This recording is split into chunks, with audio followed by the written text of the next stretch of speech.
Welcome to your Capricorn horoscopes for the week of the 21st through the 27th of April, the last full week of April. We are ending the Mercury retrograde on Wednesday. And it's in a cardinal sign also, which Capricorn is a cardinal sign. And Mercury retrogrades, cardinal signs like to keep moving forward. They like to keep getting things done.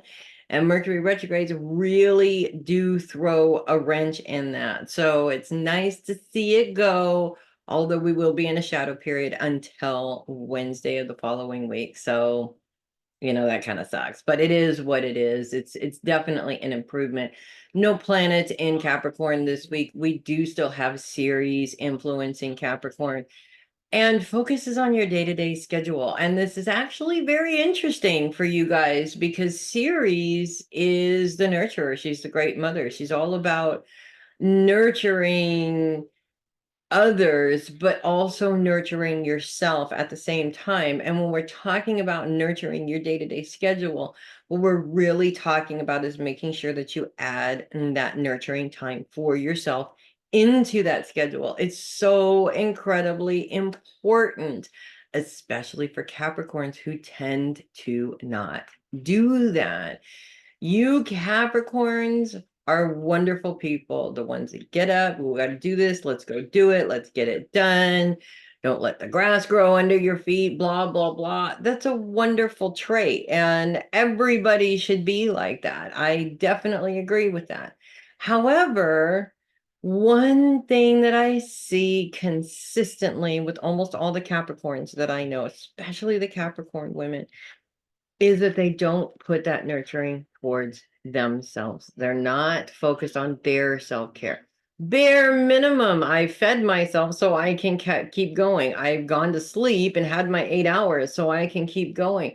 It's all about doing what you need to do to keep yourself going physically.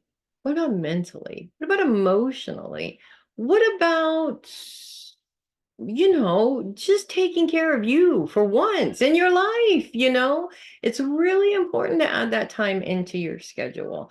And what a lot of people don't realize when we talk about self-care, because there's a big difference between selfishness and self-care, okay?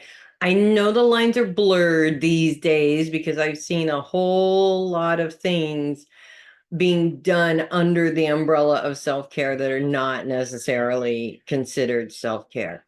But the importance of self-care is that it gives you more strength to keep going.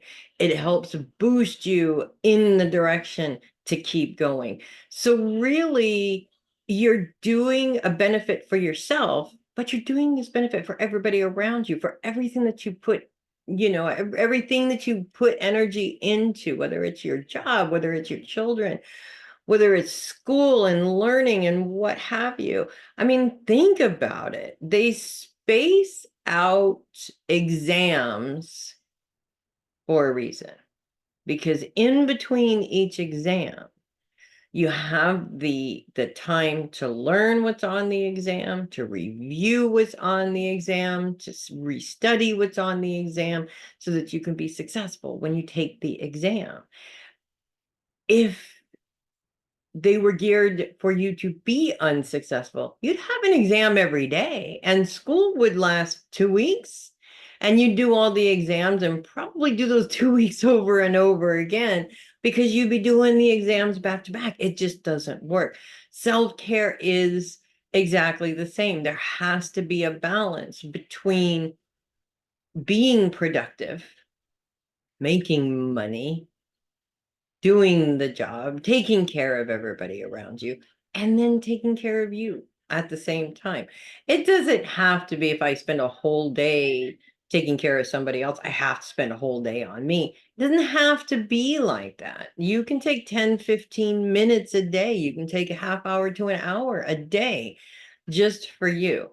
What I like to do every single afternoon, I've kind of fallen into this routine working at a recording studio because we have a lull in the afternoon. And that lull consists of in the morning, I'm, talking to clients, I'm booking time, I'm doing paperwork, I'm doing invoices, I'm doing all the stuff that I need my brain to be super awake for in the morning. And I'm taking care of my grandma on some days too. And I'm running around doing this, doing that, doing all these different things, right? And my partner is doing the same thing. He is running around in a million circles doing all kinds of stuff also, right? And then he kind of sort of, he kind of sort of takes a little lie down in the afternoon, and I take a little time just for me, just quiet time, play on my game, do something that my brain doesn't have to work. That's my self-care. And then about 5 o'clock, that's when bands start coming in. That's when we got to start talking to clients. Again, that's when the action is happening.